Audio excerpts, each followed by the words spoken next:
can you go and study your economic model and really know what are the pillars in bottom up?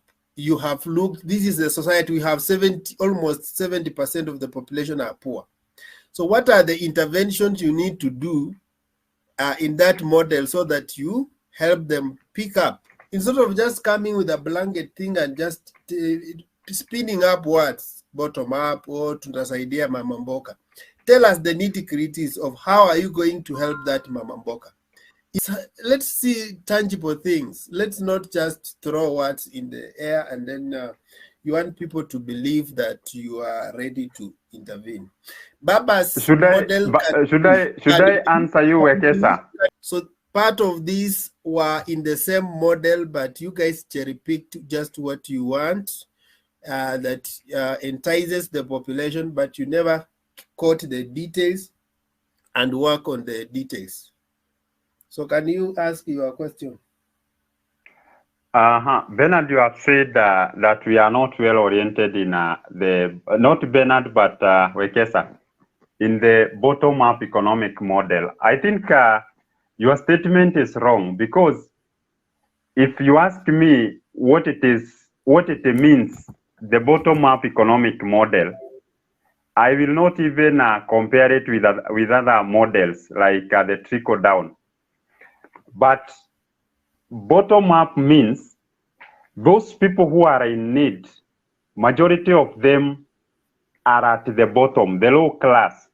If you compare the pyramid scheme of the pyramid for the population pyramid of Kenya, which is a developing nation, with that one of Germany or America, you'll realize that the one for Kenya has a heavy bottom, but the Americans or the one from Germany, it's like inverted. Those majority of people are not young. Like in Germany, majority of people are at the middle. But when you look at in Kenya, majority are young people who are over 70%, making even the bottom to be very heavy. These are people who are depending maybe to their parents. If you take from the KNBS, you'll find that the dependency rate of Kenya, for every 100 people who are working, 90 or 91 are depending on them, meaning that's more than 50%. It's almost 100%. Very few people are working, and they have a very whole lot of people who are depending on them. Meaning, the big problem here is some people are saying they have papers, they don't have jobs to do. Others are saying, I did not go to school, I do not have anything to do. Then when we go to the government says we do not have money. When they direct us to the bank, the loan's interest is too high. That is, if I start a business which is with a loan today, then I'm unable to pay by tomorrow. They will come and take maybe even if it is a car that I have bought to do business, they will come and auction that car, and they will leave me even more poor. So what the bottom-up economic model is coming to do is to provide money to this money and knowledge, or what we call skills, to this heavy bottom, who are young people.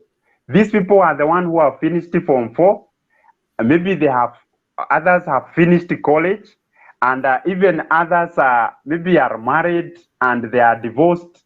These people are the ones we are calling for.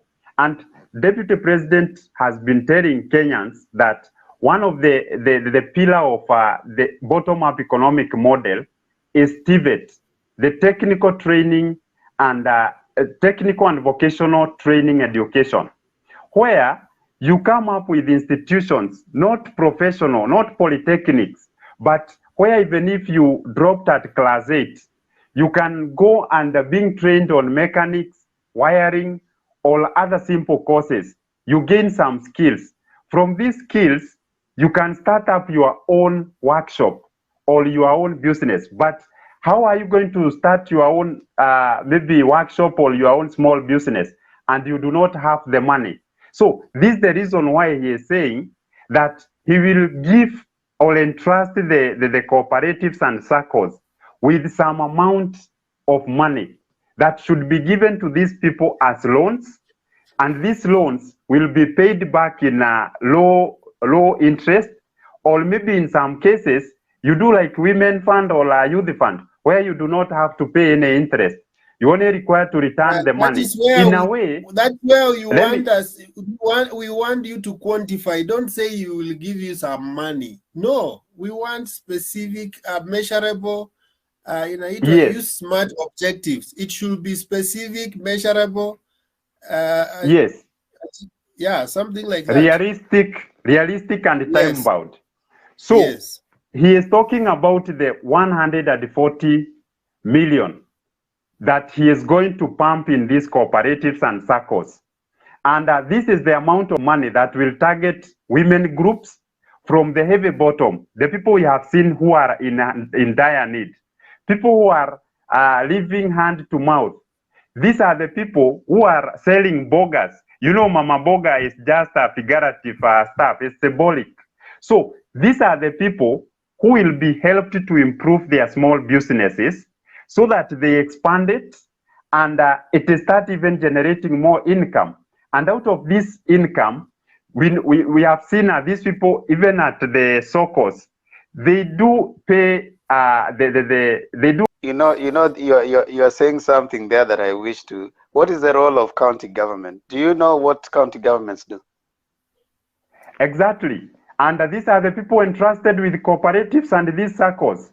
And these are the very people who that devolved government, the one we are calling what you see, like the women.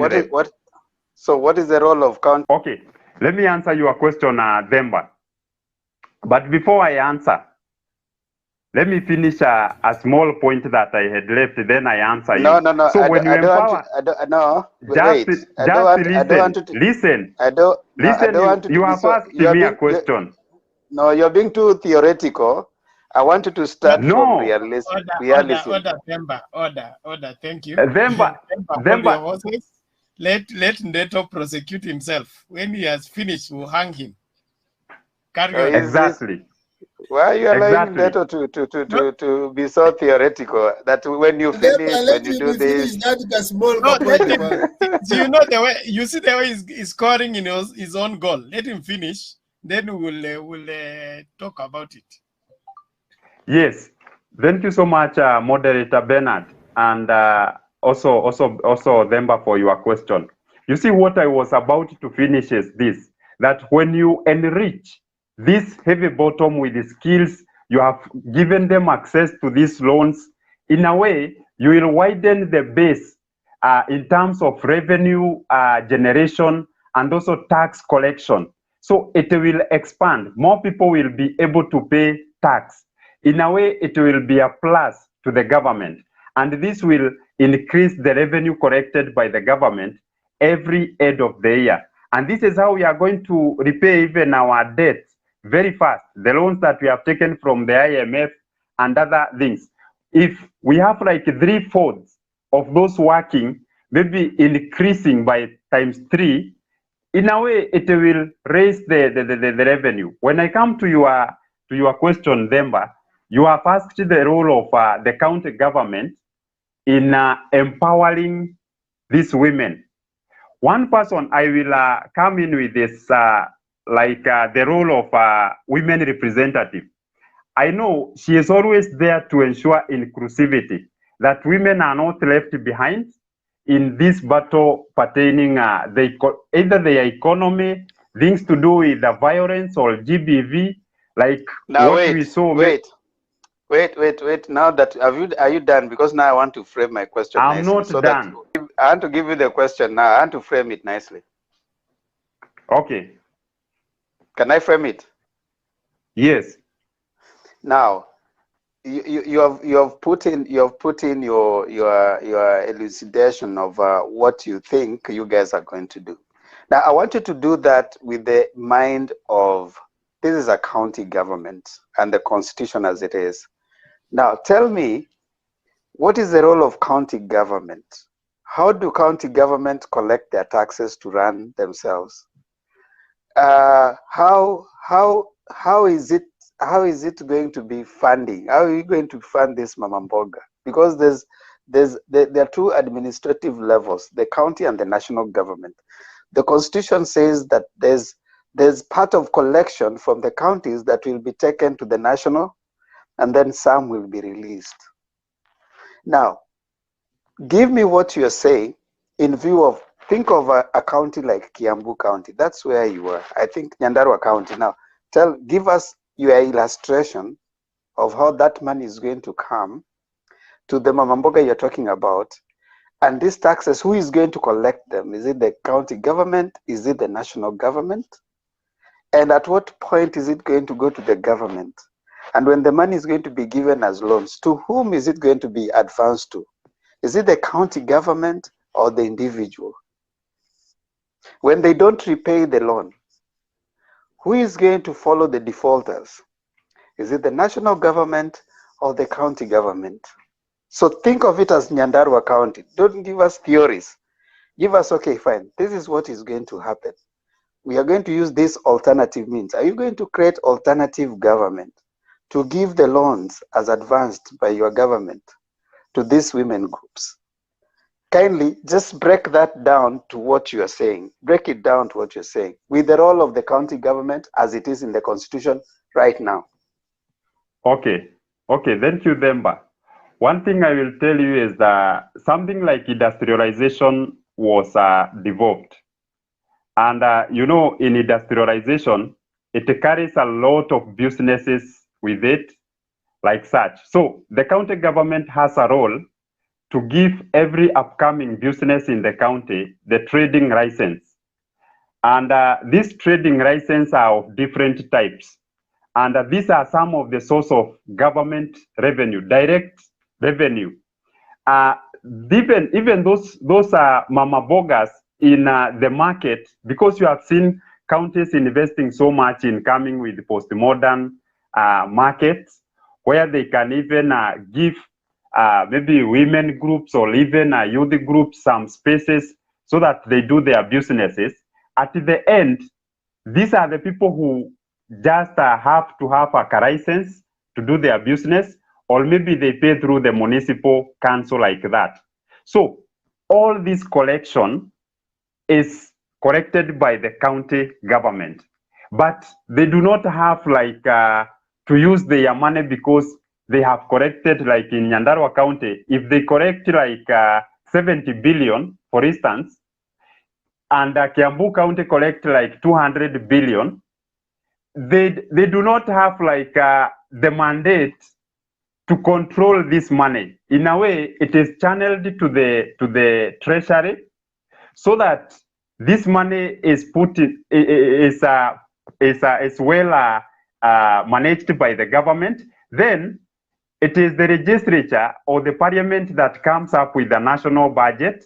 Then out of this budget, 15% of the budget is allocated to the county or the counties, the 47 counties, where it targets various sectors of services. So the more revenue that we have, for instance, from the counties, the more money will be channeled to the treasury. So if we have a lot of money remaining, like getting above our budget, like every year we budget like for 3 trillion or so. But if we are able to raise something like 4 trillion, this money on top, we can use it even to pay the loans we are talking about. And this is why we are saying, the more that you increase these small businesses, the more you increase the number of taxpayers.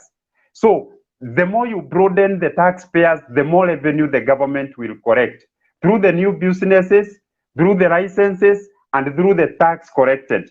And in this way, you shall be able to address the issue of national development. You shall be able to address the issue of repayment of various loans, and you shall even be able to channel some money back to these very women now and tell them, after paying licenses from to the county government, maybe they have a business as a women group, we can as well top up you with this amount of money so that you do not consider like your business will lose. So in a way, you are motivating them and they will keep increasing their businesses. Ndeto, somebody has complimented you that you wishing you the best to be in parliament the next session, but he has commented that they see Orengo in you. According to the last time I checked, Orengo is completely opposite the wheelbarrow analogy. So you agree with Orengo's philosophy? You know, Olengo is one of the best minds that we have in this nation. So whether he is in support of ODM or UDA, the underlying factor there is smart brains. Yeah, smart brains, that means what he says has weight. Don't you think so? That is true, but we don't have to agree in everything. You know, there are reasons why I oppose something.